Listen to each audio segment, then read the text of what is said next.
Welcome back students. सो आज हम civics का चैप्टर करेंगे what is democracy and why democracy. Student, सबसे पहले ये समझना डेमोक्रेसी में कि हम जिस कंट्री में रहते हैं क्या वहाँ डेमोक्रेसी है। तो आंसर यस, हम एक डेमोक्रेटिक कंट्री में रहते हैं।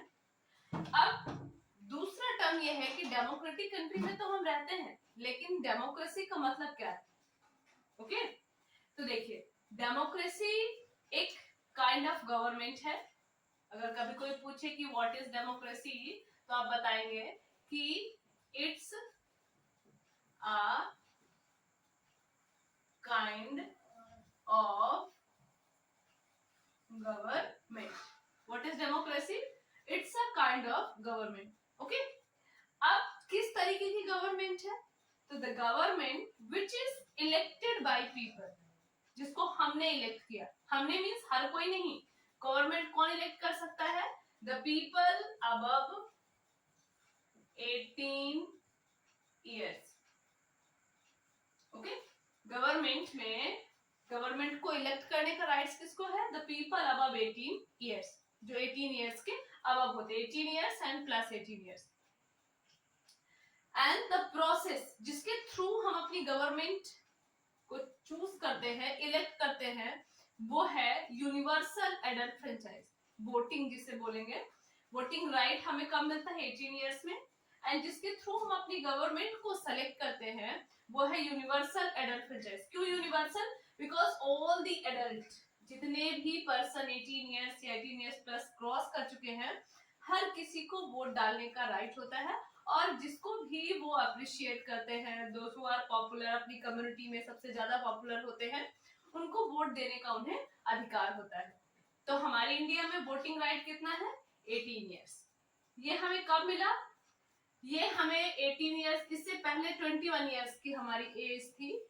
हमें ये 1989, ठीक है ना, 32 ईयर्स बैक। इससे पहले 21 ईयर्स की वोटिंग राइट थी, फिर 1989 में हमें 18 ईयर्स में वोटिंग राइट का राइट मिल गया। मतलब अब हमको गवर्नमेंट ने मान लिया कि 18 ईयर्स में आप समझदार हो गए हो और वोट डालने का आपको अधिकार मिल गया। ऐसी वर्ल्ड की बहुत सारी कंट्रीज हैं जहां पे 16, 17 ईयर्स भी वोटिंग राइट के एज को डिसाइड किया गया है। ओके, तो आप डेमोक्रेसी को कोई भी पूछे तो क्लियरली आप बता दोगे it's a kind of government where the government is chosen by the people. लोगों ने गवर्नमेंट को चूज किया। कैसे लोग? कोई भी नहीं कर सकता कि नर्सरी में, फर्स्ट में, ऐसे कोई भी नहीं। 18 ईयर्स या अब उससे जो क्रॉस कर चुके हैं, बस उन्हें ही वोटिंग राइट का अपॉर्चुनिटी मिलता है। अब वोटिंग डालने के लिए हमें वोटिंग कार्ड की जरूरत होती है। हमारा नेक्स्ट चैप्टर है, उसमें हम आपको पूरी वोटिंग प्रोसेस एक्सप्लेन कर देंगे। अभी तो ये बिगिनिंग है, जिस चैप्टर में डेमोक्रेसी पढ़ रहे हैं तब इसके बारे में पढ़ते हैं। अब डेमोक्रेसी जो है, आपको पता चला it's a kind of government where government is elected by the people. Okay, then what are the other features of democracy? इसके अलावा भी डेमोक्रेसी के बहुत सारे फीचर्स हैं, तो हमें उनके बारे में भी पढ़ना है। तो देखिए, अब हम पढ़ेंगे फीचर्स ऑफ डेमोक्रेसी। ठीक है ना? फीचर्स मींस इसमें और क्या क्या क्वालिटीज हैं। तो देखिए, पहला तो अभी हमने बताया कि the government is chosen by the people, plus here the chosen representative make the rules for the public. The chosen representative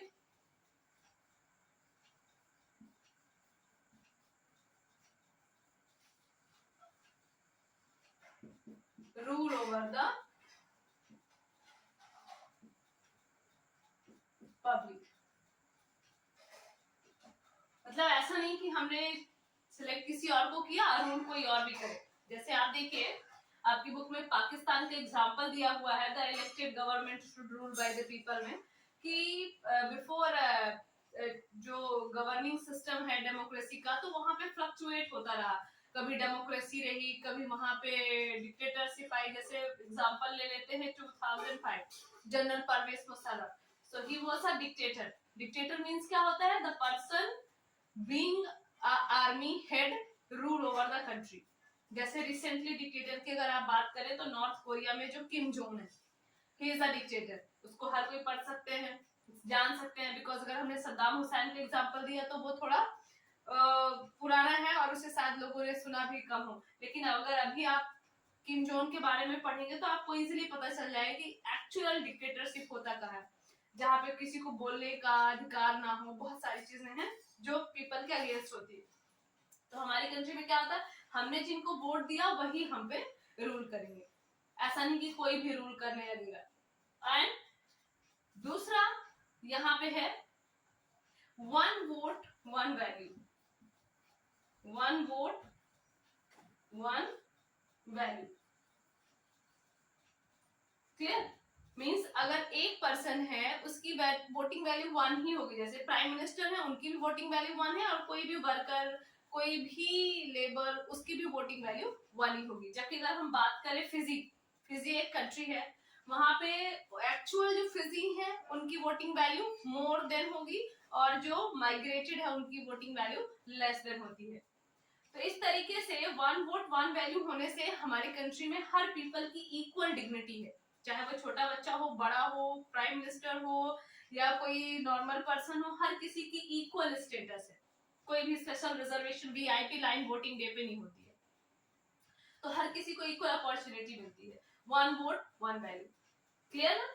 अब यहाँ पे मैंने आपको रिप्रेजेंटेटिव में पाकिस्तान का एग्जांपल दिया है, तो थोड़ा पाकिस्तान के बारे में इसे डिटेल में कर दें, क्योंकि 5 मार्क का क्वेश्चन बनता है about the democracy in Pakistan. ठीक है, इसे थोड़ा आप ध्यान से सुनिए.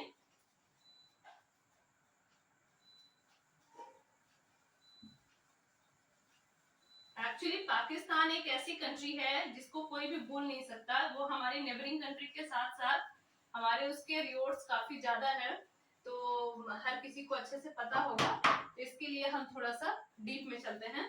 तो आपको क्वेश्चन में आया कि डेमोक्रेसी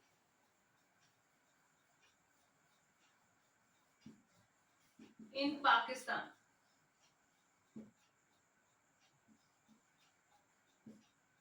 या आप पूछ लेगा कि what do you know about general Parvez Musharraf, what was the dictatorship, military coup. क्योंकि जब ही मैंने डिक्टेटरशिप कहा कि आर्मी का हेड पर्सन कंट्री पे कवर करता है, दैट इज कॉल्ड डिक्टेटरशिप. तो मिलिट्री कूप भी वही है कि the attack by army over the country. Attack करेगी तभी तो जाहिर सी बात है कंट्री पे कैप्चर करेगी, तो that is attack is called the military coup. तो अब इसे आप ध्यान से देखिए. जनरल परवेज मुशर्रफ, जनरल परवेज, ठीक है, मुशर्रफ, ये एक ऐसे इंपॉर्टेंट पर्सन है, उनकी शख्सियत पाकिस्तान के लिए अच्छी है, इंडिया के लिए बुरी है, ये सब नहीं, हमारे पेपर के लिए और हमारी नॉलेज के लिए जरूरी है. तो इसलिए हम इनको ध्यान से पढ़ेंगे.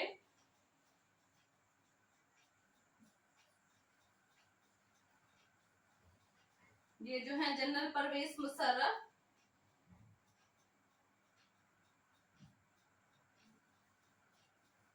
ठीक है.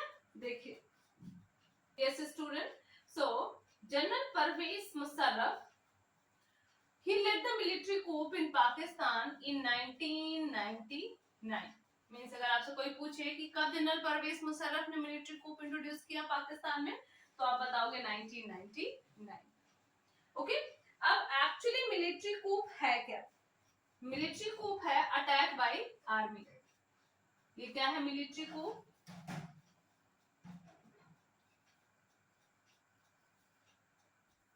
मिलिट्री कूप को क्या बोलते हैं? Attack by army. जैसे आपकी जानकारी के लिए बता दिया जाए कि जो प्रेसिडेंट किसी भी कंट्री के होते हैं वो पूरी आर्मी, नेवी, सबके हेड होते हैं. सीडीएस, जो अभी आपने बिपिन रावत के बारे में सुना है, उनसे भी सुपीरियर चीफ कमांडर प्रेसिडेंट होते हैं. ठीक. तो जो मिलिट्री कूप होता है वो मिलिट्री का अटैक कंट्री के ऊपर होता है, उसके बाद कंट्री डिक्टेटरशिप में रूल करती है. तो यहाँ पे जनरल परवेज मुशर्रफ ने पाकिस्तान में 1999 में कंट्री पे अटैक किया और वहां के हेड बन गए। एंड 2002 में उन्होंने एक रेफरेंडम इंट्रोड्यूस किया। Referendum means legal notice. Actual dictatorship के अगेंस्ट कोई बोल नहीं सकता, फिर भी उन्होंने कंट्री के लिए एक लीगल नोटिस इंट्रोड्यूस किया कि कंट्री को किस तरीके से चलना चाहिए। ठीक है, उन्होंने कंट्री को एक चलने का तरीका बताया कि कंट्री को किस तरीके से चलना चाहिए। तो जब उन्होंने ये रेफरेंडम इंट्रोड्यूस किया तो पूरी ही कंट्री में एकदम स्ट्रिक्ट रूल्स रेगुलेशंस आ गए। उन्होंने मीडिया को बैन कर दिया, public press, public meetings, even कोई भी उनके अगेंस्ट बोल भी नहीं सकता, रिएक्ट भी नहीं कर सकता। इस तरीके का इन्होंने पाकिस्तान में इंट्रोड्यूस किया। ओके, अब इसके बाद आप देखिए जो जनरल परवेज मुशर्रफ हैं, इनका एक डेमोक्रेटिक सिस्टम को फिनिश करके डिक्टेटरशिप में लाने के बाद जो लोगों का रिएक्शन है वो किस तरीके का है, तो लोग यहाँ पे सेटिस्फाइड नहीं है। ठीक है, लोग क्या है, वो सेटिस्फाइड नहीं है। अब जब लोग सेटिस्फाइड नहीं है तो वो दूसरी अपॉर्चुनिटीज के बारे में सोचेंगे और इस तरीके से एक डेमोक्रेटिक पैटर्न जो खत्म हो रहा है उसको वापस से वो लाने की कोशिश करेंगे। ठीक, तो ये पाकिस्तान का था, डेमोक्रेसी इन पाकिस्तान। अब इसको एक बार समरी कर देते हैं। देखिए, डेमोक्रेसी पाकिस्तान में परवेज मुशर्रफ जो है 1999 में इन्होंने मिलिट्री coup इंट्रोड्यूस किया। 2002 में इन्होंने रेफरेंडम इंट्रोड्यूस किया। उस रेफरेंडम में इन्होंने क्या कहा कि जो सिविक राइट्स है, सिविक मींस फंडामेंटल राइट्स, वो सब लोगों से वापस ले लिए जाए। किसी को भी बोलने का, उनके अगेंस्ट एडवर्टीजमेंट करने का कोई राइट नहीं है, मीडिया पे भी बैन है, एंड किसी भी तरीके की पब्लिक एक्टिविटीज उनके अगेंस्ट नहीं जा सकती। और पूरी कंट्री अब जनरल परवेज मुशर्रफ के हाथों में, and he became a dictator. Clear? अब पाकिस्तान के बाद यहाँ पे दूसरी कंट्री है। देखिए, जो दूसरी कंट्री है वो है मैक्सिको।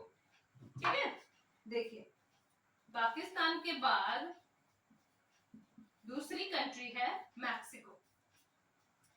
मैक्सिको की जो डेमोक्रेसी है, क्यों मैं फीचर्स ऑफ डेमोक्रेसी में इनको इंक्लूड कर रही हूँ, एक्चुअली कि डेमोक्रेसी में अगर आप इनके बेसिक पैटर्न आप पढ़ोगे उसके बाद मैं एक प्रॉपर आंसर भी आपको दूंगी, डोंट वरी, कि एक्चुअल फीचर्स ऑफ डेमोक्रेसी में आपको क्या लिखना है। ये तो एग्जांपल्स हैं कि नॉन डेमोक्रेटिक कंट्रीज कैसी होती हैं। जब आप इन सबको अच्छी तरीके से देख लोगे तो फिर मैं जब फाइनली फीचर्स ऑफ डेमोक्रेसी आपको दूंगी तब आपको समझ में आएगा कि एक्चुअली ऐसा क्यों होता है।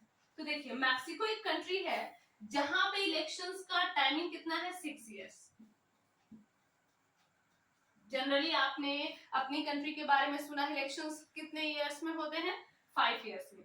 इंडिया में इलेक्शन कितने इयर्स में होते हैं, 5 इयर्स में। ठीक है ना? यूएसए, अमेरिका में कितने इयर्स में होते हैं, 4 इयर्स। और जब हम मैक्सिको की बात कर रहे हैं, यहाँ पे इलेक्शंस कितने इयर्स में होते हैं, 6 इयर्स में। सो मैक्सिको की जो गवर्नमेंट है उन्होंने एक ही पार्टी वहां पे continuous, actually it was a democracy, ठीक है ना, लेकिन कंटिन्यूअस वहां पे एक ही पार्टी विन कर रही है, and that party is PRI। ठीक है ना? लेकिन इसका जो फुल फॉर्म है वो क्या है, यहां से चालू होता है, इंस्टीट्यूशनल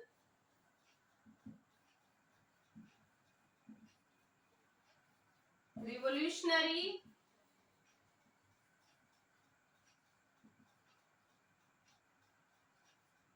पार्टी।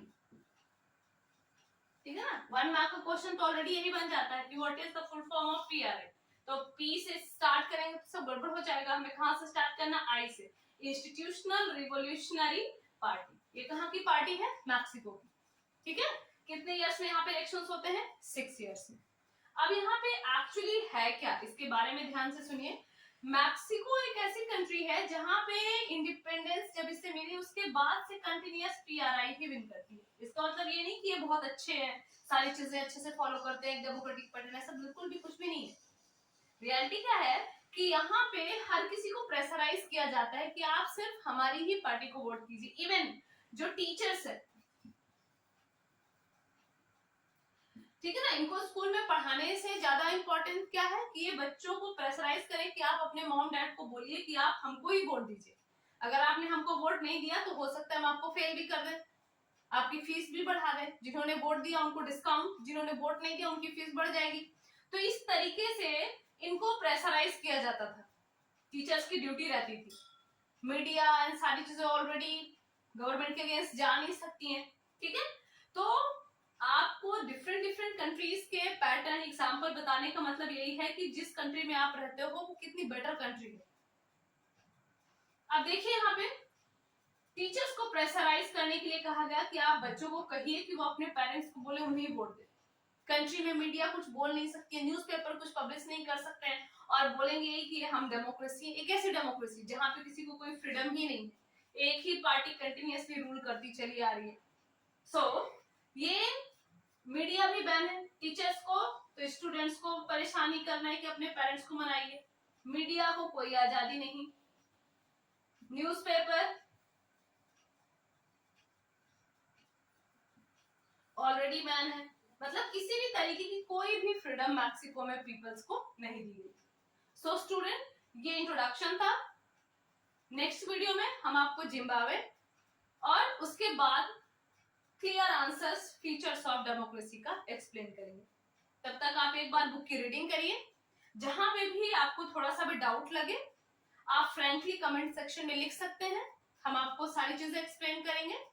चैप्टर ध्यान से सुनिए और एक बार बुक की रीडिंग करिए। Thank you student.